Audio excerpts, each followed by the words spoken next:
जय राधा माधव कुंज बिहारी गोपी जन वल्लभ गिरिवर धारी।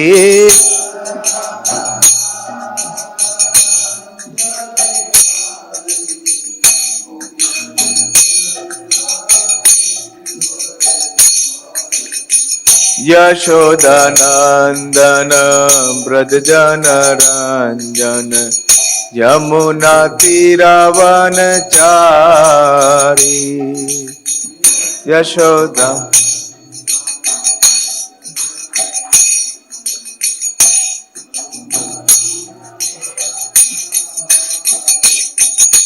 जय राधा माधव कुंज बिहारी गोपी जन वल्लभ गिरिवर धारी।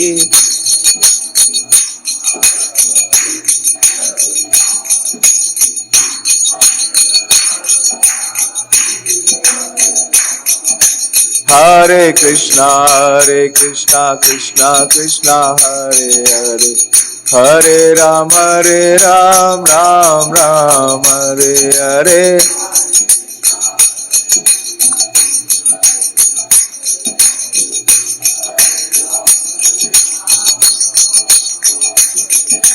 हरे कृष्णा कृष्णा कृष्णा हरे हरे हरे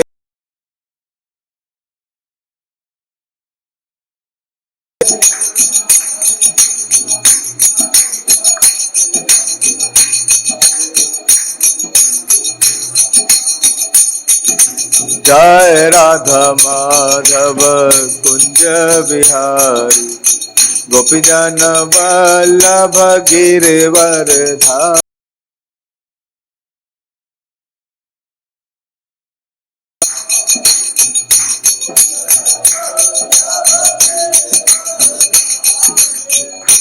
जय ओम विष्णुपाद परमहंस परिव्राजकाचार्य अष्टोत्तर शत श्रीमद कृष्ण कृपा श्री मूर्ति अभय चरणारविंद भक्ति वेदांत स्वामी शील प्रभुपाद की जय। जय ओम विष्णुपाद परमहंस परिव्राजकाचार्य अष्टोत्तर शत श्रीमद श्री भक्ति सिद्धांत सुधि ठाकुर गोस्वामी महाराज प्रभुपाद की जय। अनंत कोटि वैष्णव वृंद की जय। नामाचार्य श्री हरिदास ठाकुर की जय। प्रेम से कहो श्री कृष्ण चैतन्य प्रभु नित्यानंद श्री अद्वैत गदाधर शिवासादि गौर भक्त वृंद की जय।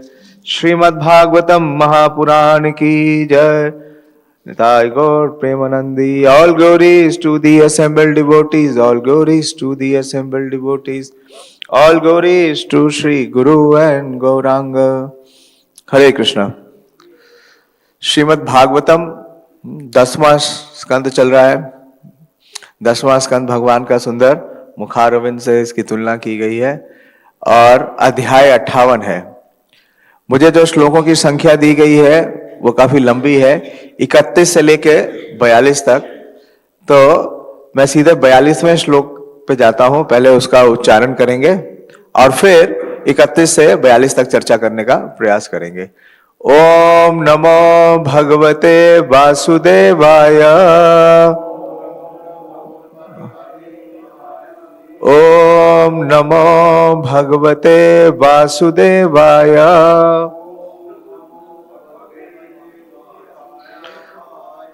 ओम नमो भगवते वासुदेवाय।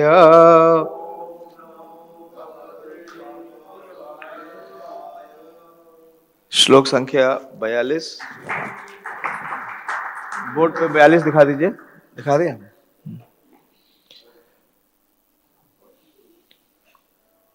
किंतु अस्माभिः कृता पूर्वम् समय सात्वत ऋषभ पुंसा वीर्य परीक्षार्थ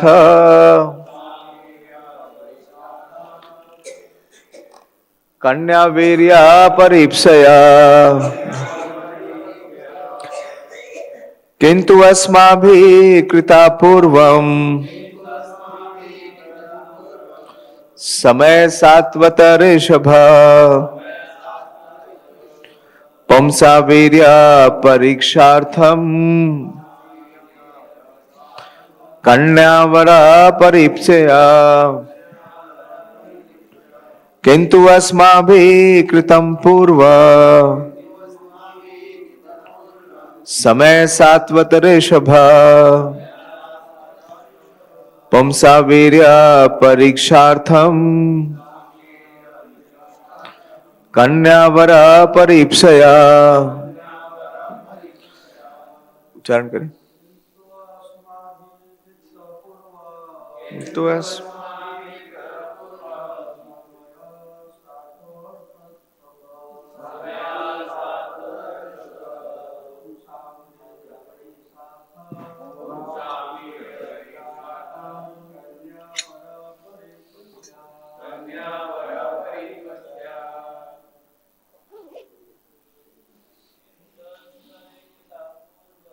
किंतु अस्माभिः कृतं पूर्व समय सात्वर शुभ पुंसा वीर्य परीक्षार्थ कन्यावरा परीप्सया। माता जी किंतु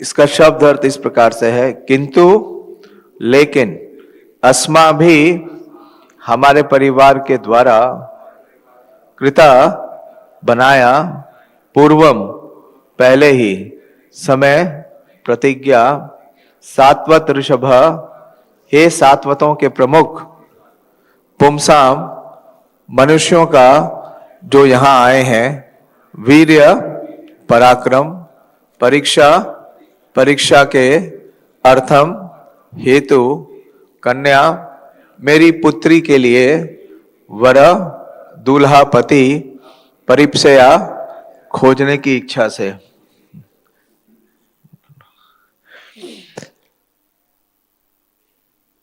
तो ये वहां के जो महाराज हैं वो अपनी पुत्री की विवाह के प्रस्ताव के लिए भगवान को ये बतला रहे हैं। वो बोलते हैं किंतु हे सात्वत प्रमुख अपनी पुत्री के लिए उपयुक्त पति सुनिश्चित करने के लिए हमने उसके संभावित वरों को पराक्रम की परीक्षा करने के लिए पहले एक शर्त निश्चित की हुई है।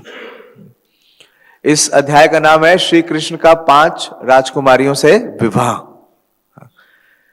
तो ये जो राजकुमारी है इसके विवाह के लिए एक शर्त है।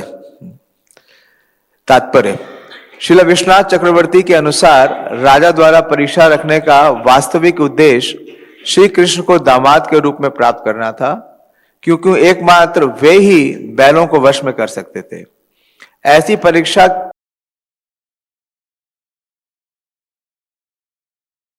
के निमित्त आए अनेक योग्य प्रतीत होने वाले राजकुमारों तथा राजाओं को मना कर पाना नग्नजीत के लिए कठिन होता।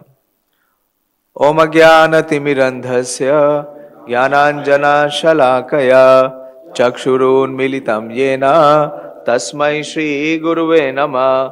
श्री चैतन्य मनोभीष्टं स्थापितं येन भूतले स्वयं रूप कदा मह्यं ददाति स्वपदान्तिकं।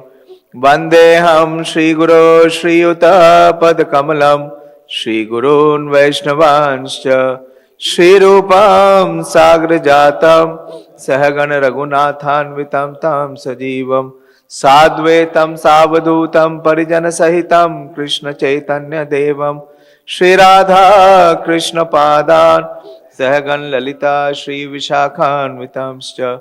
हे कृष्णा करुणा सिंधु दीनबंधु जगतपते गोपेश गोपिका कांत राधा कांत नमोस्तुते। ताप्त कांचन गौरांगी राधे वृंदावनेश्वरी वृषभानुसुते देवी प्रणमामि हरिप्रिये।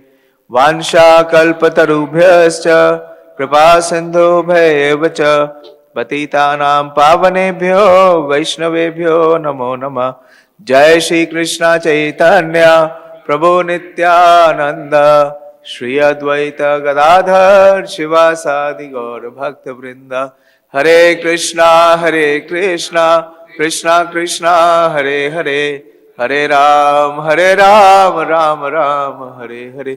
नमो विष्णुपादाय कृष्ण पृष्ठाय भूतले, श्रीमते भक्ति वेदांत स्वामिनिति नामिने।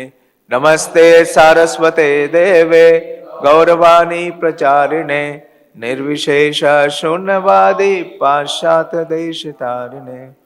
हरे कृष्णा। उपस्थित सभी भक्तों से विशेष रूप से हिज ग्रेस रुक्मिणी कृष्ण प्रभु से आशीष की याचना करता हूँ, कृपा की याचना करता हूँ कि कुछ सार्थक प्रस्तुत कर सकूं अपने शुद्धिकरण के लिए और आपकी प्रसन्नता के लिए। बहुत ही विशेष प्रसंग है, भगवान द्वारिका में है और उन्होंने 3 राजकुमारियों का पानी ग्रहण स्वीकार कर लिया है और अगली 5 का और स्वीकार करेंगे। ये भगवान की जो 8 प्रमुख रानियां हैं, जिसे कहते हैं अष्ट भार्या। अष्ट सखी तो सुना है हमने, जब हम मायापुर में जाते हैं तो अष्ट सखी का दर्शन करते हैं, लेकिन श्रीमद् भागवतम के इस विवरण से हम अष्ट भार्याओं का भी भगवान श्री कृष्ण के साथ दर्शन कर सकते हैं। तो आप सबसे प्रार्थना करता हूं कि मैं कुछ प्रस्तुत कर सकूं। बहुत सारे श्लोक हैं और ये इसमें व्याख्या करना मेरे लिए संभव नहीं है, लेकिन यथाचित जो मैंने श्रवण किया है वो प्रस्तुत करने का प्रयास करूंगा। तो ये जो 10वां स्कंद है ये बहुत विशेष है, भगवान का मुखारविंद है और श्रील प्रभुपाद जी ने इसको इंग्लिश में टाइटल दिया समम बोनम। समम बोनम आप में से कितने जानते होंगे भक्त? प्रभु जी तो खैर जानते ही हैं। आप में से कितने भक्त जानते हैं समम बोनम का क्या अर्थ है? हाँ, सुनाए कम दे रहे, दो से बोले।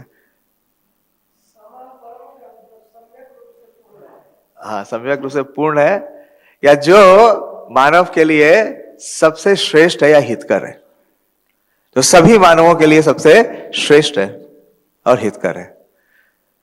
क्योंकि जब आप देखते हैं श्रीमद् भागवतम का प्रारंभ होता है तो पहले अध्याय के पहले स्कंद के 9वें श्लोक में जितने भी ऋषिगण हैं जो नैमिषारण्य में एकत्रित हैं, वो पहला प्रश्न यही पूछते हैं कि जो सबके लिए सबसे श्रेष्ठ और सबसे उत्तम है, हाँ, उसका वर्णन करिए।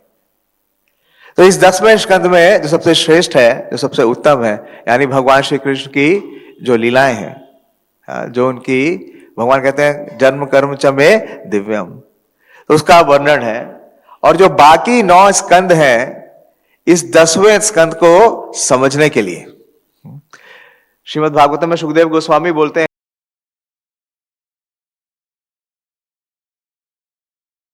कि दशमस्य विशुद्ध अर्थम नवम इह लक्षणम, कि बाकी जो 9 लक्षण है, ये जो 9 टॉपिक्स हैं, उनका पर्पस क्या है?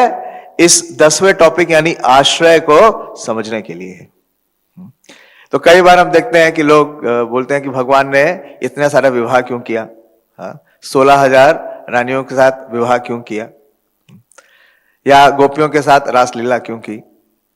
भगवान की ये जो 2 लीलाएं हैं, विशेष रूप से वृंदावन में भगवान की जो लीला है गोपियों के साथ रासलीला, और द्वारका में भगवान की जो 16,108 रानियों के साथ जो उनके कार्यकलाप हैं, ये इतना विस्मित करते हैं कि भगवान के अन्य अवतारों को भी विस्मित करते हैं, तो सामान्य जीवों की तो बात ही क्या है। तो द्वारिका में भगवान का आगमन हो गया है और भगवान जब द्वारिका में आ गए तो द्वारिका में आने से पूर्व ही जो प्रसंग है वो भी बहुत ही विशेष है, क्योंकि भगवान हमेशा क्या करते हैं? कुछ ना कुछ विशेष एडवेंचर करते हैं। भगवान श्री कृष्ण की सारी लीलाओं में, सारे प्रसंग में क्या है? बहुत अद्भुत प्रसंग है, उसमें बहुत एडवेंचर है और बहुत साहस का परिचय करते हैं। किन परिस्थितियों में उन्होंने वृंदावन को छोड़ा और वो मथुरा गए, और मथुरा का त्याग करके या मथुरा से गमन करके वो द्वारिका आए। जो पर्वत था, वो पर्वत था करीबन 90 मील ऊंचा। उस 90 मील ऊंचे पर्वत से 11 योजन ऊंचे पर्वत से कृष्ण और बलराम ने क्या किया, छलांग लगाया और समुद्र के नीचे ये अद्भुत द्वारका जो नगरी है इसका भगवान ने इसको स्थापित किया। और जब भगवान द्वारिका आते हैं तो उसके पूर्व ही बलराम जी का विवाह हो जाता है। बलराम जी रेवती जी को ब्रह्मा जी के सुझाव पे स्वीकार कर लेते हैं और जैसे ही द्वारका की जो नगरी है उसमें भगवान पदार्पण करते हैं तो उन्हें एक पत्र आता है। वो पत्र किसका आता है, रुक्मिणी जी का, रुक्मिणी देवी का। और भगवान चले जाते हैं विदर्भ और वहां उनका अपहरण करके उन्हें द्वारिका लेके आते हैं।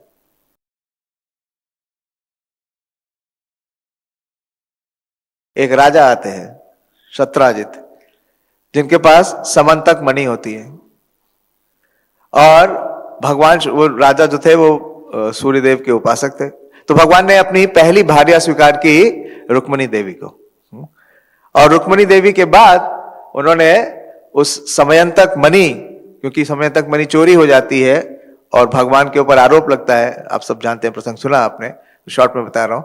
तो भगवान उस समयंतक मणि को ढूंढने के लिए जाते हैं और उनका सामना होता है जांबवान से, जिनके पास वो मणि थी। और जांबवान से लंबा युद्ध चलता है और जांबवान वही है जो भगवान राम की लीला में है और उनसे उनको परास्त करके वो मणि प्राप्त करते हैं और मणि के साथ साथ उनकी जो पुत्री है जांबवंती, तो भगवान ने अपनी दूसरी भार्या को स्वीकार किया। और जब वो समयंतक मणि देते हैं शत्राजीत को तो शत्राजीत बहुत लज्जित होते हैं और उन्हें अपनी पुत्री भेंट करते हैं जो थी सत्यभामा।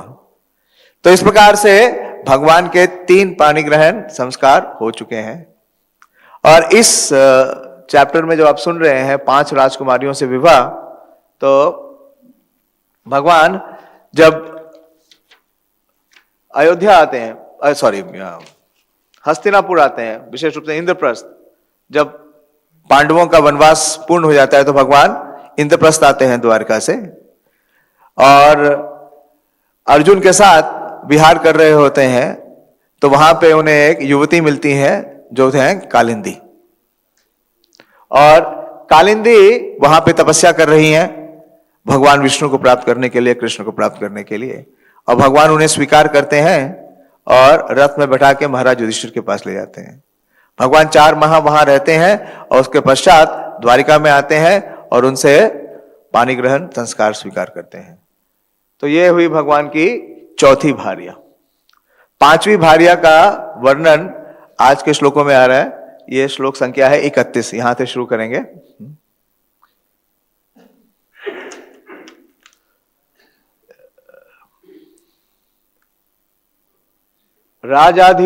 राजाधिदेव्यस्तनयं मित्रवंदं पितृस्वशु प्रहसया हृतवान कृष्णो राजा रजनम प्रपश्यताम। 31वें श्लोक में भगवान की एक और भार्या जिसका नाम है मित्रविंदा। मित्रविंद अवंतीपुर की निवासी थी और उसके 2 भाई थे उज्जैन में। और वो जो दोनों भाई थे वो दुर्योधन के अनुयायी थे, तो वो नहीं चाहते थे कि मित्रविंदा का विवाह किसके साथ हो, कृष्ण के साथ हो। हालांकि मित्रविंद जो है वो भगवान श्री कृष्ण के प्रति बहुत आकर्षक थी। और एक और विशेष बात आज इस श्लोक में, 31वें श्लोक में, कि उनकी माताश्री का नाम दिया जा रहा है। उनके पिता का नाम था जयसेन, लेकिन उनका वर्णन नहीं आ रहा है और वर्णन आ रहा है राजाधिदिव्य।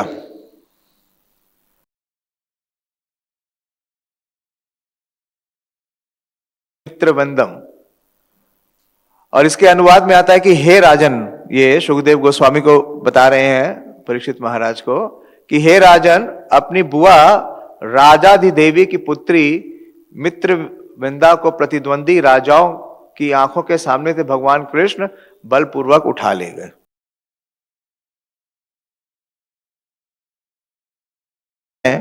इसका भगवान के साथ संबंध है। क्या संबंध है? कि वो भगवान कृष्ण की जो बुआ है उनका नाम है राजाधिदेवी, उनकी पुत्री है।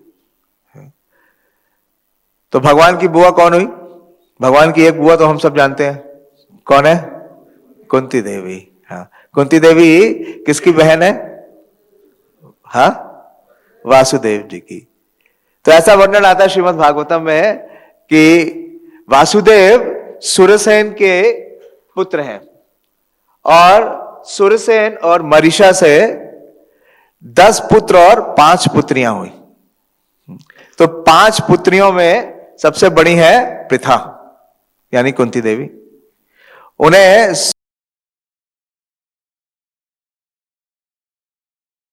उनकी कोई संतान नहीं थी और वो पृथा हुई। उनका नाम यह पड़ा कुंती देवी। लेकिन उनकी जो दूसरी संतान है, जो डॉटर है, उनका नाम है श्रुतादेव। अब हम 5 डॉटर्स के बारे में थोड़ा सा वर्णन करते हैं। श्रुतादेव, और श्रुतादेव किसकी माता बनी? दंतवक्र की। दंतवक्र की जो माता है वो श्रुतादेव है।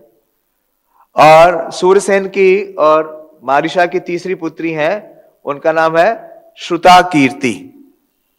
इनके 5 पुत्र हुए। और चौथी पुत्री है, उसका नाम है श्रुताश्रवा। श्रुताश्रवा के जो पुत्र हैं वो है शिशुपाल। तो दंतवक्र भी क्या है? बुआ के भाई हैं, बुआ के बेटे हैं, और शिशुपाल भी बुआ के बेटे हैं। और सारे पांडव भी क्या है? बुआ के बेटे हैं।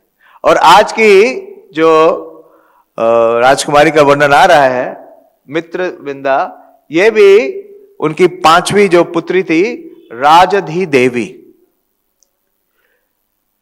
तो ऐसा हमारे आचार्य बोलते हैं कि जो यदुकुल था उसमें श्रील जीव गोस्वामी लिखते हैं कि जो विवाह है वो अलाउड था। हम देखते हैं कि अर्जुन ने भी विवाह किया, किसके साथ किया? सुभद्रा के साथ किया।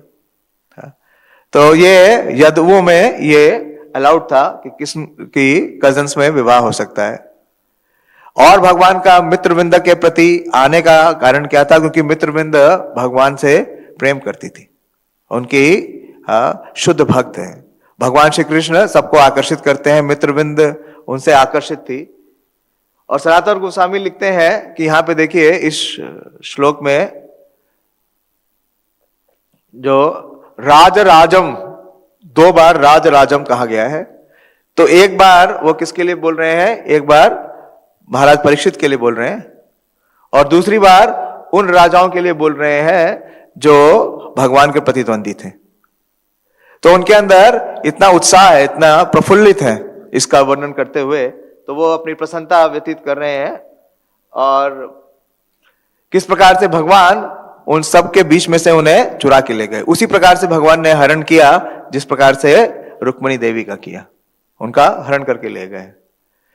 अब 32वें श्लोक में महाराज जो नग्नजीत हैं उनके बारे में वर्णन आ रहा है।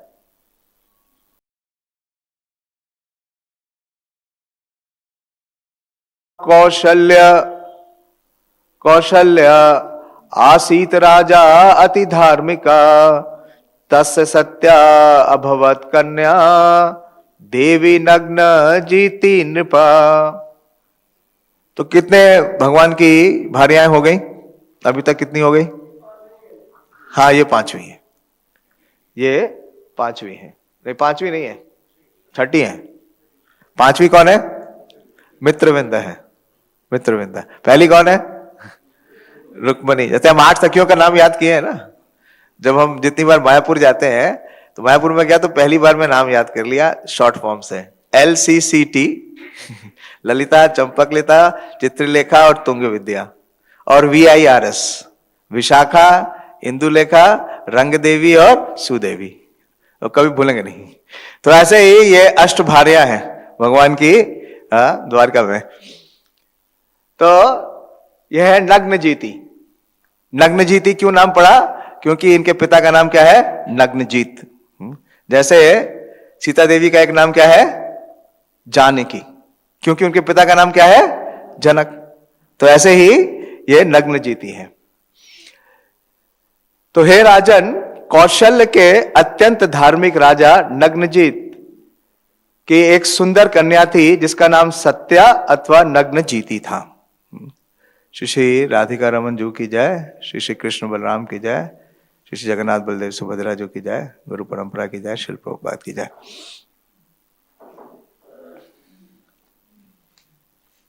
तो इन राजा का नाम नग्नजीत क्यों पड़ा, यह भी बड़ा विशेष है। क्योंकि ये जो राजा थे, दो कारण बताए जा रहे हैं यहां पे, दो विशेष।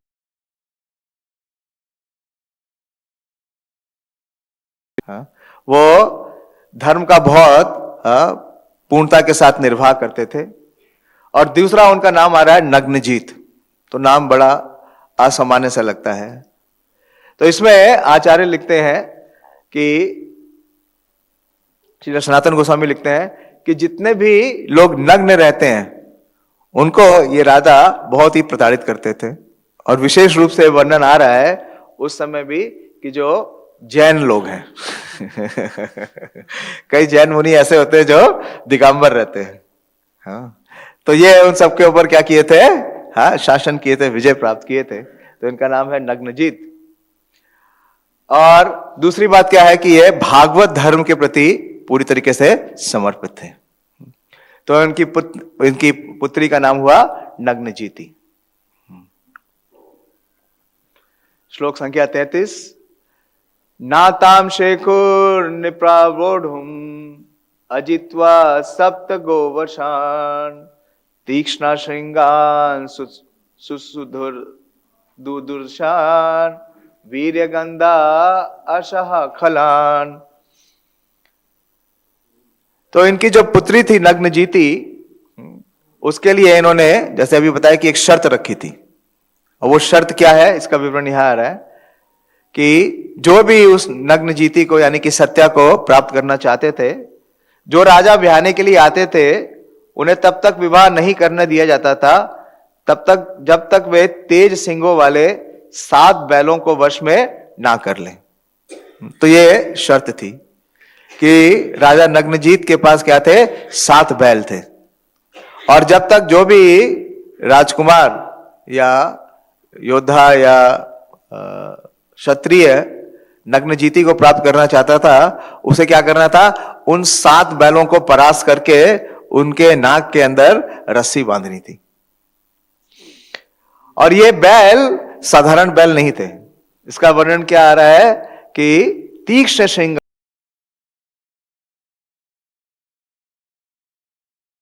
अंग होता है, वो क्या होता है, उसके सींग होते हैं। हाँ। तो इन बैलों के बहुत ही तीक्ष्ण सिंगा थे और सुदुर्दशान,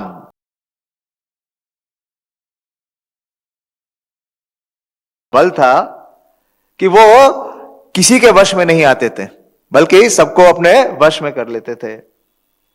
और यह भी वर्णन आ रहा है कि वीर गंधा असहान खलान, कि अगर कोई वीर उनके समीप भी आता था तो उसकी गंध भी आती थी, तो वो इतनी तेजी से उसके ऊपर प्रहार करते थे, इस प्रकार से उसको चोट करते थे कि वो सहन नहीं कर पाते थे, उनके अंग भंग हो जाते थे।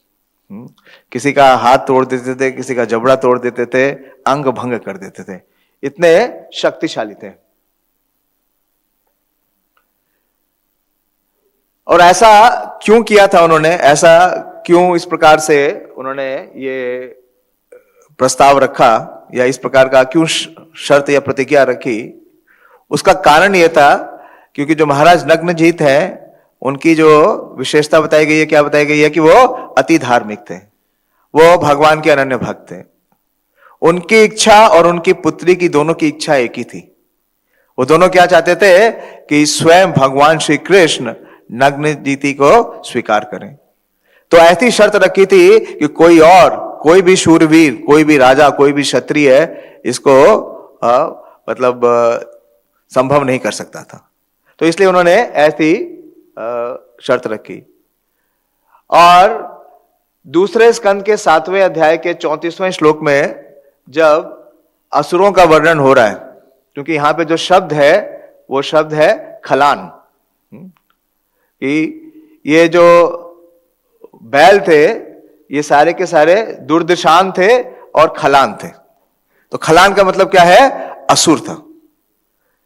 तो जब असुरों का वर्णन आ रहा है दूसरे स्कंद के 7वें अध्याय के 34वें श्लोक में श्रील जीव गोस्वामी उद्धृत करते हैं, तो उन असुरों में जो वर्णन है वो है प्रलंबासुर का, धेनुकासुर, बकासुर, केश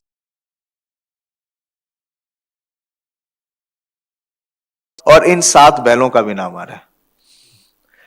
तो मतलब इतने बड़े असुर थे। अब एक साथ 7। अब एक एक भगवान नॉर्मली तो एक एक दो असुर को मारते रहे वृंदावन लीला में, हाँ, लेकिन यहां एक साथ ये 7 असुर थे। तो एक कारण यह भी था कि एक तो ये सारे बैल क्या थे? अजीत थे, इनको जीता नहीं जा सकता था, हाँ? क्योंकि जो भी इनके साथ मुकाबला करता था उसको ये या तो मार देते थे या बुरी तरीके से घायल कर देते थे। और दूसरा, ये सारे के सारे दुष्ट थे, उत्पात करते थे, जिस प्रकार से कोवले, पीड़ या चाणूर या मुष्टिक। तो राजा नग्नजित क्योंकि अति धार्मिक था, उसके हृदय में एक कामना यह भी थी कि किस प्रकार से इस दुष्ट का, ये जो 7 बैल दुष्ट थे, हाँ, ये जो असुर बैल थे, इनका किस प्रकार से कल्याण हो। तो वो ये जानते थे कि अगर भगवान का स्पर्श इन्हें लगेगा तो इनका कल्याण हो सकता है, इनको मुक्ति मिल सकती है। इसलिए उसने ऐसी शर्त लिखी। और भगवान जब आते हैं इस राज्य में और इनके साथ जब युद्ध करेंगे तो यह संभावना है कि इनकी मुक्ति हो सकती है, इनको भी सद्गति प्राप्त हो सकती है। तो इस प्रकार से उन्होंने ये शर्त रखी। श्लोक संख्या 34। ताम श्रुत्वा वृषाजित जितलाभ्यम भगवान सात्वतम पति जगम कौशल्यपुरम ससैन्य महता वृत।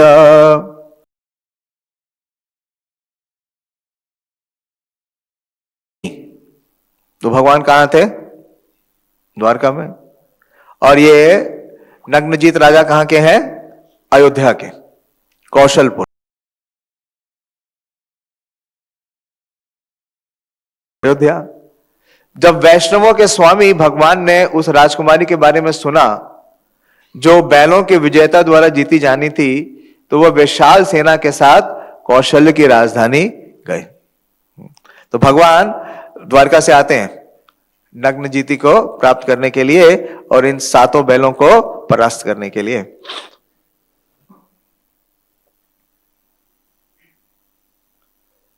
तो ये श्रील जीव गोस्वामी कहते हैं कि भगवान का नाम यहां पे सात्वतम पति कहा गया है। भगवान सात्वतम पति, हाँ, भगवान को सात्वतम पति कई स्थानों पे कहा गया है। बहुत कई सारे श्लोक हैं जिसमें भगवान को सात्वतम पति कहा गया है। तस्माद एकेन मनसा भगवान सात्वतम पति श्रोतव्य कीर्तितव्य से ध्येय पूजस्य नित्यदा। और सुखदेव गोस्वामी भगवान को और कई स्थानों पर भी सात्वतम पति बोलते हैं। सबसे जो फेमस वर्स है पति के ऊपर, भगवान किस प्रकार से पति हैं कि श्रियापतिर यज्ञपतिर प्रजापतिर धियाम पतिर लोकपतिर धरापतिर पतिर गतिस चाधका वृष्णि सात्वताम प्रसीदताम में भगवान सताम पति। तो भगवान सात्वताम पति है। तो भगवान किसके प्रति ये अपना दायित्व निभाते हैं? नग्नजीती के प्रति, क्योंकि वो भगवान को प्राप्त करना चाहती थी, उनकी सेविका है। पता चलेगा कैसे, जब वो आगे वो बोलेंगी। तो इस प्रकार से भगवान अपनी बहुत बड़ी सेना को लेके आए। यहां पे विवरण आ रहा है, अब जीतना तो 7 बैलों को था, तो उसके लिए सेना की क्या आवश्यकता थी? तो आचार्य बतलाते हैं क्योंकि क्षत्रिय जो राजाएं हैं उसमें अक्सर क्या होता है? युद्ध की संभावना रहती है। तो युद्ध की संभावना थी, इसलिए भगवान अपने साथ इतनी बड़ी सेना को लेके आए। हम रुक्मिणी देवी के प्रसंग में भी देखते हैं, रुक्मिणी देवी भगवान को पूरा प्लान ऑफ एक्शन देती हैं। बोलती हैं कि आप सेना के साथ आना, लेकिन सेना को क्या करना? शहर के बाहर ही रखना है, आप अंदर अकेले आना। तो भगवान यहां पे अपनी विशाल सेना के साथ कौशल की राजधानी अयोध्या में आए। तो जब भगवान अयोध्या में आ गए, कौशल प्रदेश में आ गए, तो आगे विवरण आ रहा है 35वें श्लोक में, स कौशलपति प्रीत प्रत्युत्थान आसनादि भी अहरेण अपि गुरुणा पूज्यान प्रतिनंदित। तो जो कौशल प्रदेश के राजा थे, क्या नाम है उनका? नग्नजीत। तो वो भगवान श्री कृष्ण के आगमन पे बहुत ही प्रसन्न हुए, बहुत हर्षित हुए। वो अपने सिंहासन से उठकर उनको प्रतिष्ठित पद एवं पर्याप्त उपहार देकर भगवान कृष्ण की पूजा की।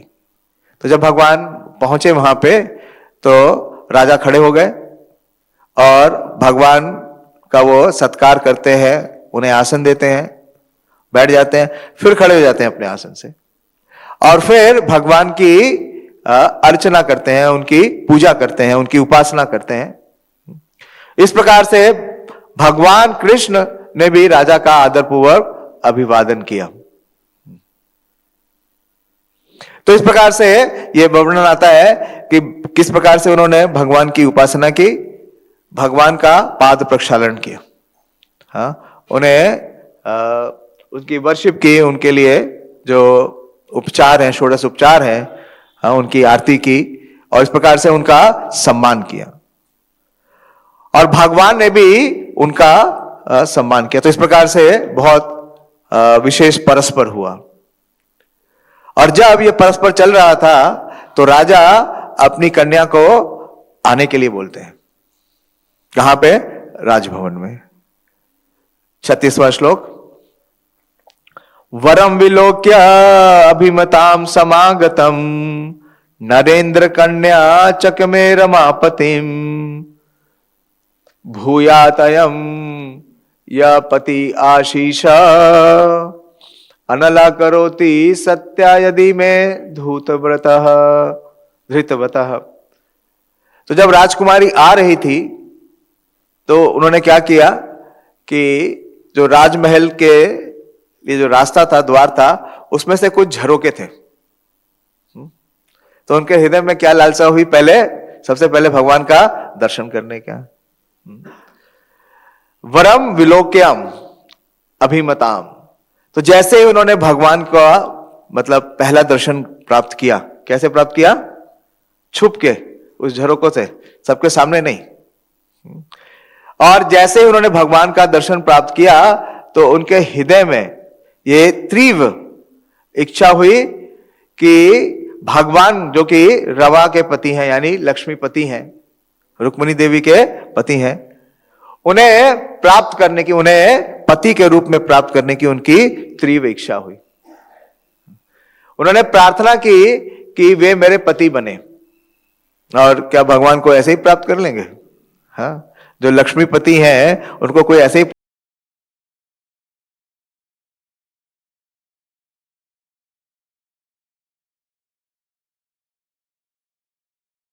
धर्म का पालन किया है, तो पवित्र अग्नि मेरी आशाओं को पूर्ण करें। यहां पे लिख रहे हैं कि आशीष अनला करोति सत्य, कि जो अग्नि है वो मुझे आशीष दे कि मैं कृष्ण को पति के रूप में प्राप्त कर सकूं। तो इस प्रकार से वो प्रार्थना करती है। और बहुत सुंदर स्तुति है अगले श्लोक में, 37वें श्लोक में। वो बोलती हैं, यत पाद पंकज शीर्षा विभर्ति श्री अब्ज सा गिरीशा सह लोकपाले लीला तनु स्वकृता सेतु परिप्स्ये काले अदधत सा भगवान माम के न तुष्येत। तो बोलती हैं कि यद पाद पंकज रजा शीर्षा विभर्ति,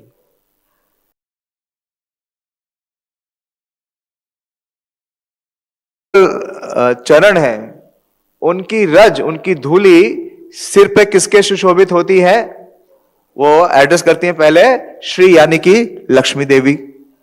फिर अब्जा, अब्जा का मतलब है कमल से जन्मे हुए यानी कि ब्रह्मा जी। पद्मजा भी नाम है, ब्रह्मा जी के कई नाम हैं, पद्मजा या अब्जा, अब्जा यानी कि कमल से जो प्रकट हुए हैं। और फिर बोल रही है गिरिशः, जो कि कैलाश पर्वत के स्वामी है यानी शिव जी, कि जिनकी चरणों की धूल ऐसे महान विभूतियां यानी लक्ष्मी देवी और ब्रह्मा जी और शिव जी के सर को विभूषित करती है। और भगवान की जो लीला है उससे भगवान के और भी जितने भी भगवान के अवतार हैं वो भी सब निकलते हैं। तो भगवान क्या मुझे स्वीकार करेंगे? तो ये उनसे ये प्रार्थना करनी है। देवी लक्ष्मी, ब्रह्मा, शिव तथा विभिन्न लोगों के शासक उनके चरण कमलों की धूलि को अपने सिर पर चढ़ते हैं। लोकपाले भी बोल रही हैं। तो श्री अब्जह स गिरिशा और सह लोकपाले है। लोकपाले का मतलब है और जितने भी अन्यत्र लोकों के जो निवासी हैं। तो सबके सर के ऊपर जो उनकी चरण रज है वो सुशोभित करती है। तो वो अपने आप को क्या समझ रही है? बहुत ही तुच्छ समझ रही है। और यहां पे बोल रही है कि क्या भला ऐसे भगवान क्या मुझ पे प्रसन्न होंगे? भगवान मम केन तुष्येत। तो इसके अनुवाद में बोल रहे हैं कि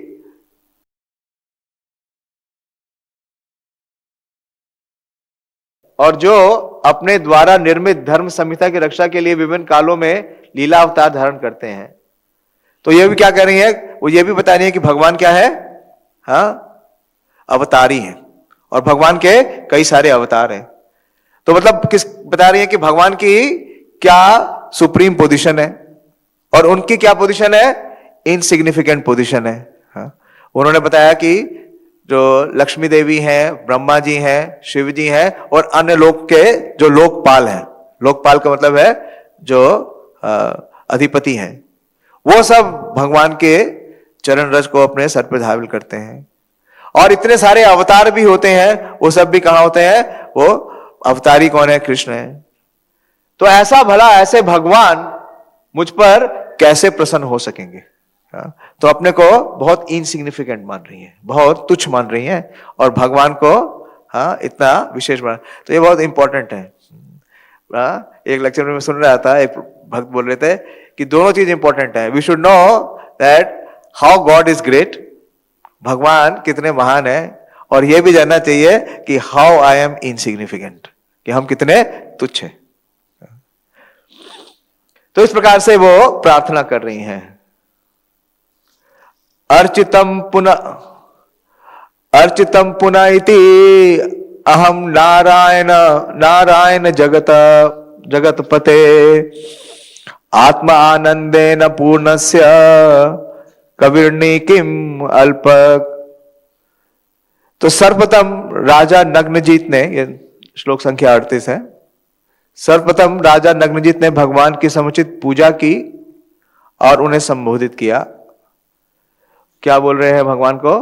नारायण जगतपते। अर्चितम पुनः, तो भगवान की फिर से पूजा करने लगे। पहले तो उन्होंने उनकी वंदना की, उनका गुणगान किया, उनका स्वागत किया। अब वो फिर खड़े हो गए और फिर से भगवान की समुचित पूजा की और तब उन्हें संबोधित किया कि हे नारायण, हे ब्रह्मांड के स्वामी, आप अपने आध्यात्मिक आनंद में पूर्ण रहते हैं, अतः यह तुच्छ व्यक्ति आपके लिए क्या कर सकता है। तो देखिए, धार्मिक है, दोनों ही धर्म का निर्वाह कर रहे हैं, किस प्रकार से अपनी दीनता और अपनी असहाय स्थिति को भगवान के सामने प्रदर्शित करके। वो बोल रहे हैं कि आप तो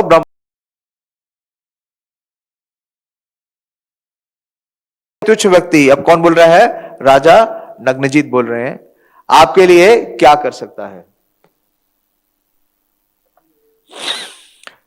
श्लोक संख्या 39। सुखदेव गोस्वामी बोलते हैं, श्री शुका उवाच तामाह भगवान हिष्ठ कृतासन परिग्रह मेघ गंभीर्य वाच स्मिता कुरु नंदन। तो सुखदेव गोस्वामी ने कहा कि हे कुरु नंदन, किसको बोला कुरु नंदन? हाँ, परीक्षित महाराज को। सुन कौन रहे हैं? परीक्षित महाराज। हाँ, परीक्षित महाराज ने बोला था ना, जब भगवान का 10वां स्कंद शुरू हो रहा था तो परीक्षित महाराज ने कहा कि अवतीर्ण यदुर्वंशे भगवान भूत भावना कृतवान यानी विश्वात्मा तानी नो वाद विस्तरेत, कि भगवान की जो भी कार्यकलाप है उनका आप पूर्ण विवरण दीजिए। संक्षेप में मत बताइए, मुझे पूर्ण विस्तार के साथ बतलाइए।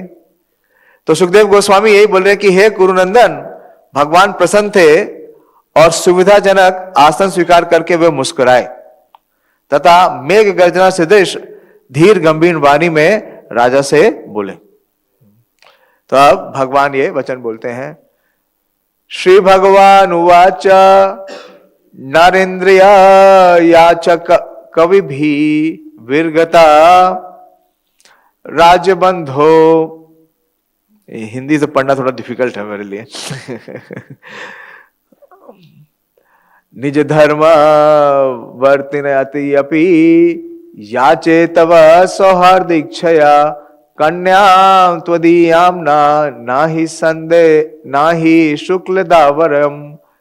तो भगवान ने कहा, हे मनुष्यों के शासक, भगवान ने राजा नग्नजीत को क्या कहा? नरेंद्र। जितने भी नर हैं उसमें आप श्रेष्ठ हैं, इंद्र हैं, शासक हैं। विद्वान जन धर्म में रत राज्यवर व्यक्ति से याचना करने की निंदा करते हैं, तो भी तुम्हारी मित्रता के इच्छुक मैं तुमसे कन्या की मांग कर रहा हूं। तो देखिए भगवान के भी कितना ह्यूमिलिटी है। भगवान कह रहे हैं कि विद्वान जन द्वारिकाधीश हैं, तो वो याचक की ही पोजीशन नहीं ले सकते, राजा हैं, लेकिन फिर भी बोल रहे हैं कि आपकी मित्रता का इच्छुक मैं। भगवान किसको अपना मित्र मान रहे हैं? महाराज नग्नजीत को। मैं आपसे कन्या को मांग रहा हूं और साथ में ये भी कह रहे हैं कि कन्या त्वदीयम ना ही शुक्ल दावयम, कि मैं आपसे कन्या मांग रहा हूं लेकिन बदले में मैं आपको कोई शुक्ल नहीं दे सकता, शुल्क नहीं दे सकता। तो पहले परंपरा होगी कि अगर आप कन्या स्वीकार करते हैं तो आपको क्या देना पड़ेगा? कुछ शुल्क देना पड़ेगा। तो भगवान ने कहा कि मेरे पास शुल्क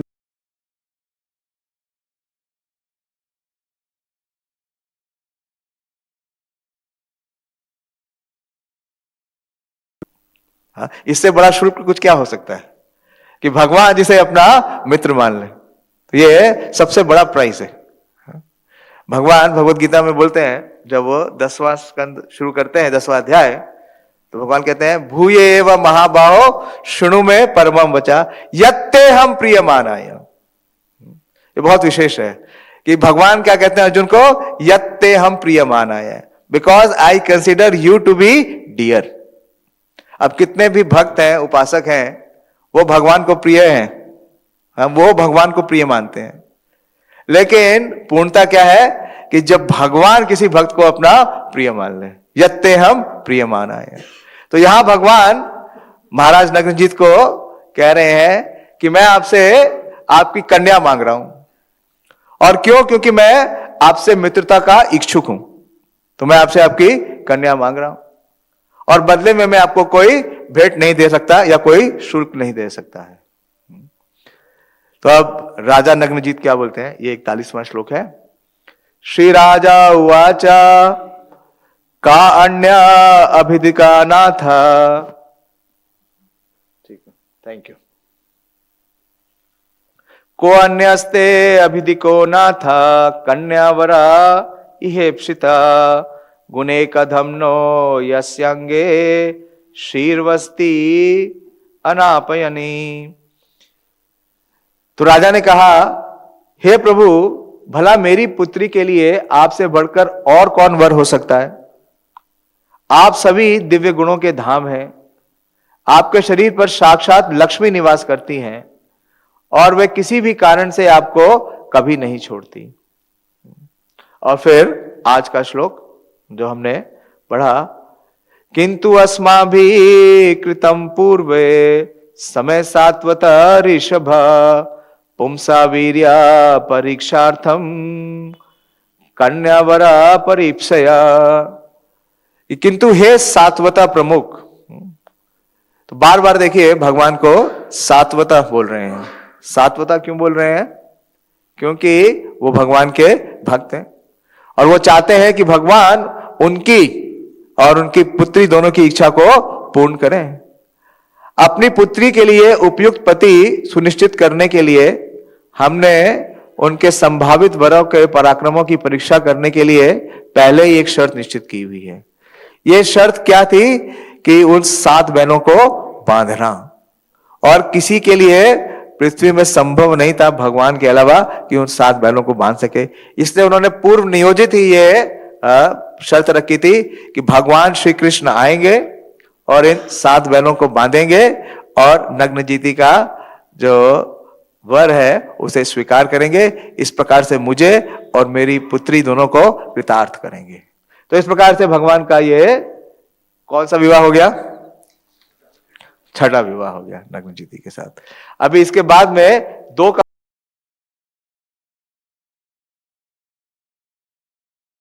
ये जो 8 रानियां हैं, सबके सब रानियां हैं, सब रानियां हैं, इनका विवाह भगवान श्री कृष्ण के साथ होगा और ये अष्टभार्या है।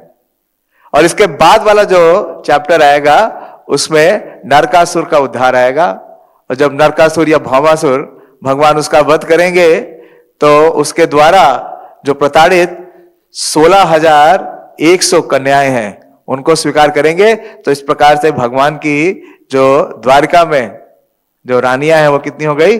16,108। और भगवान की 16,108 रानियां हैं, इसको देखने के लिए नारद मुनि भी आए थे। देखें तो सही भगवान किस प्रकार से 16,108 रानियों के साथ विहार करते हैं। और ये बहुत विशेष है। भगवान की ये जो द्वारिका लीला है, जैसे मैंने कहा, इसको देख करके भगवान विष्णु नारायण भी विस्मित होते हैं। बड़ा सुंदर श्लोक है श्रीमद् भागवतम का ही। यह है 3 स्कंद 2 अध्याय और 12वां श्लोक कि यन मृत्यु लीला उपायकम स्वयोग माया बलम दर्शया कृतम विस्मापनम स्वस्य च स्वभागरिद्धे परम पदम भूषण भूषणंगम। तो भगवान की जो ये लीला है, कौन सी लीला भगवान यहां दिखा रहे हैं? गृहस्थ आश्रम की लीला। परफेक्शन ऑफ जो गृहस्थ आश्रम है उसका भगवान वृतांत कहां दे रहे हैं? इस द्वारिका लीला में। तो जो भगवान की जो षड ऐश्वर्य हैं जो उन्होंने इस धराधाम में दिखाया, वो सब की सब क्या है? विस्मापनम। विस्मापनम का मतलब है जो विस्मित करने वाली है। और विस्मित करने वाली जो 2 प्रमुख लीलाएं हैं, जैसे मैंने बताया, पहली कौन सी है? रासलीला, जिसमें भगवान ने अपना इतना विस्तार किया। और दूसरी लीला है ये 16,108 रानियों के साथ भगवान ने जो गृहस्थ लीला की। तो इस प्रकार से भगवान ने इन्हें स्वीकार किया और ये द्वारिका में कैसे गृहस्थ आश्रम में रहा जाए उसका श्रेष्ठ उदाहरण प्रस्तुत किया। तो मेरा समय लगभग समाप्त हो गया, 2 मिनट बचे हैं, मैं यही समाप्त करूंगा। आप में से कोई कुछ कहना चाहे? प्रभु जी कुछ और बताना चाहे तो बताइए, या किसी का कोई प्रश्न? हरे कृष्णा।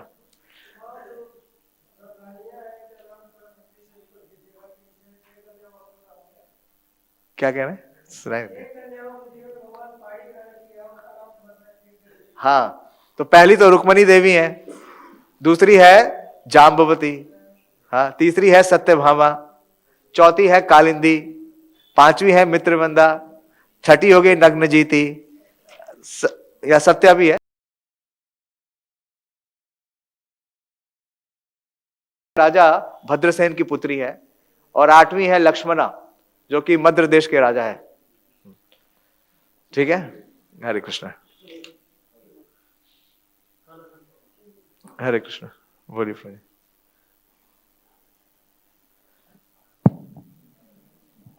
बहुत बहुत धन्यवाद प्रभु जी, बहुत सुंदर तरीके से आपने बताया। बस एक छोटा सा, बस जब आप भी पढ़ रहे थे मुझे तो एक छोटा सा प्रश्न आ रहा था कि जो नग्न जीती हैं हाँ वो यज्ञ के अग्नि से प्रार्थना कर रही है कि अगर मेरा व्रत सही है, मैंने अगर तपस्या की है, धर्म का पालन किया, तो भगवान मुझे अपने पति के रूप में मिले। हाँ। तो इसके पीछे कोई विश्लेषण करना चाहेंगे, ये कैसा है? ये देखिए कुल परंपरा है, हम रुक्मिणी देवी के प्रसंग में भी देखते हैं ना। हाँ, बड़ा सुंदर ऐसा ही प्रसंग है। रुक्मिणी देवी भी ऐसी ही प्रार्थना करती है। रुक्मिणी देवी भी बोलती हैं, वो किसकी प्रार्थना करने गई थी, किसका दर्शन करने गई थी? हाँ, पार्वती माँ का, भवानी, दुर्गा। हाँ जी जी, दुर्गा जी। और क्या प्रार्थना करती हैं? वो यही प्रार्थना करती हैं। हाँ, ये देखिए, चांस की बात है, वो पेज है मेरे हाथ में, सेम भावना। स्वभवानी त्वाम अजितो धवने विदर्भम। वो इस प्रकार से प्रार्थना करती हैं भवानी देवी से और बोलती हैं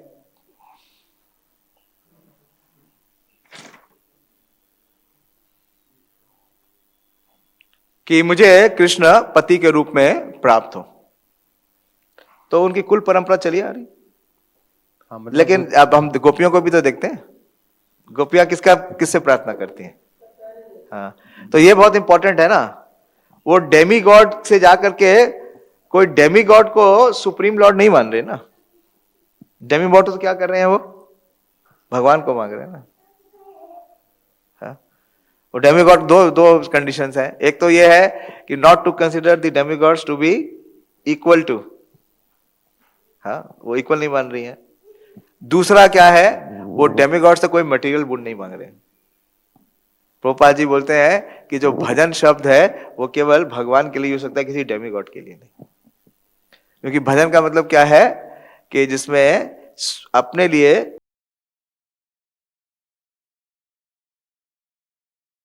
ऐसा समझा जा सकता है मुझे कि डेमीगॉड वर्शिप अपने आप में गलत नहीं है, प्रोवाइडेड अगर गोल सही हो तो। ये आप देखिए ना, जब आप तीसरा अध्याय देखते हैं तो भगवान क्या बोलते हैं कि स यज्ञ प्रजोवाचा, भगवान ने जो सृष्टि बनाई है उसमें बताया कि परस्पर होगा, कॉर्पोरेशन होगा, कि सब क्या करेंगे, सैक्रिफाइस करेंगे डेमीगॉड्स को, और डेमीगॉड्स वो प्रोवाइड करेंगे जो उनको चाहिए। तो उसके परस्पर के बिना नहीं रह सकते। हाँ, मैं आपको एक इंटरेस्टिंग फैक्ट बताता हूं। जब प्रभुपाद जी मूवमेंट को फैला रहे थे तो प्रभुपाद जी के एक शिष्य थे, वो सबसे बड़े फंड रेजर थे। आपके लिए इंटरेस्टिंग होगा, आप जानते होंगे ना। हाँ, गुरु कृपा महाराज जानते? वृंदावन मंदिर में भी जाएंगे तो उनका साइनेज लगा है। मायापुर, वृंदावन और मुंबई तीनों के सबसे बड़े उस समय के फंड रेजर थे। तो जो गुरु कृपा महाराज थे वो बहुत ही विशेष थे। उनको इतना एम्पावर किया था, वो हर महीने उस समय में प्रभुपाद जी के लिए $1,00,000 हर मंथ भेजते थे उस समय 1970s में। और वो गणेश की पूजा करते थे। कहीं भी जाए, जापान में जाए, कहीं भी जाए, वो खूब ट्रैवल करते थे। जहां भी जाए वहां से पैसे जनरेट करते थे। प्रभुपाद जी उनको अपना बैंक मानते थे। प्रभुपाद जी लिखते थे कि ही इज माई बैंक। और एक प्रभुपाद जी का उनके साथ एक और पैक्ट था।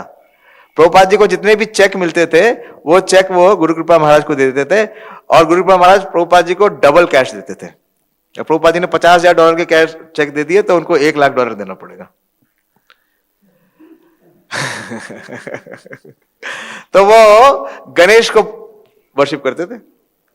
तो ऑब्वियसली क्या होता है, वो बाकी लोग इमिटेट करने लगे। तो एक शिष्य उनका गया प्रभुपाद जी का कि गुरु कृपा तो करते हैं गणेश को वर्शिप, तो मैं भी कर सकता हूं। प्रभुपाद जी कहते हैं हाँ कर सकते हो, provided you give me $1,00,000 every month.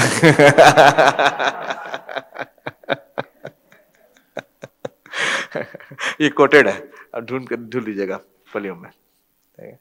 दो चीज क्लियर होनी चाहिए। हाँ, हमारा ये क्लियर होना चाहिए, Krishna is the supreme personality of God. ये conviction at least theoretical, Prabhupada ji Bhagavad Gita में कहते हैं कि एटलीस्ट थ्योरेटिकल इसको पता होना चाहिए कि Krishna is the supreme personality of God. और दूसरा, अपने लिए कोई इच्छा नहीं होनी चाहिए। अच्छा आपने ये पॉइंट रेस किया, तो ये तो सब जगह है, गोपियां भी यही कर रही है, हाँ, और रुक्मिणी देवी भी यही कर रही है, और यहाँ भी। लेकिन हम जब जाते हैं, या जो जितने भी जो डेमिगॉड वर्शिपर्स हैं, तो भगवान ने बताया ना, कामस्ते हृदय ज्ञान प्रपद्यंते अन्य देवता, कि क्या है, काम के द्वारा उनकी जो इंटेलिजेंस है वो पहले ही हर ली गई है, वो भगवान को मांगने थोड़ी जाते हैं, वो तो अपने काम की पूर्ति के लिए जाते हैं, इसलिए भगवान ने उसको कंडेम किया। मेरी इतनी ही समझ है, आगे प्रभु जी बता सकते हैं। हरे कृष्णा।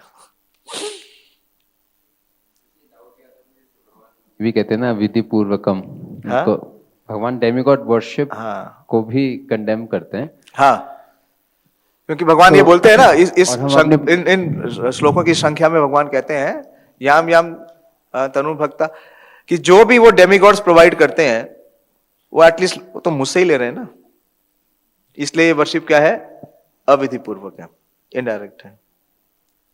एक बार एक भक्त बड़ा अच्छा एग्जाम्पल दे देता है, कि अगर आप कंपनी में जाते हैं, तो कंपनी में जो मैनेजर है, उसके नीचे बहुत सारे लोग वर्कर्स काम करते हैं, तो मैनेजर सैलरी बढ़ा देता है खुश होकर के, किसी वर्कर से खुश होकर सैलरी बढ़ा देता है, सैलरी दे उससे लेता है। तो एटलीस्ट जो डेमिगॉड वर्शिपर्स हैं, उनकी हृदय में इच्छा केवल भोगने की होती है, इसलिए भगवान उसको कंडेम करते हैं। कुछ और कहना चाहते हैं, बोलिए। हाँ, ठीक है, thank you very much. Shrimad Bhagavatam की जय, हाँ, श्रील प्रभुपाद की जय, उपस्थित सभी भक्त वृंद की जय, निताई गौर प्रेमानंदी, हरि हरि बोल, हरे कृष्ण। श्रील प्रभुपाद की जय।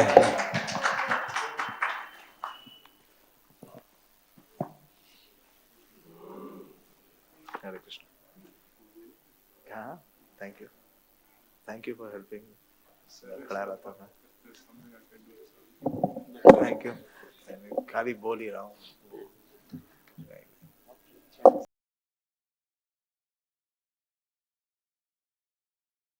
अब नहीं उठ पाता हूँ, अब तो रोज मंगला आरती में ही लेट जा रहा हूँ, बहुत स्ट्रगल कर रहा हूँ। नहीं नहीं नहीं नहीं, बिल्कुल नहीं, आप पूछो ना मेरी क्या स्थिति है, बहुत नहीं नहीं, आई एम रियली वेरी फॉलेड।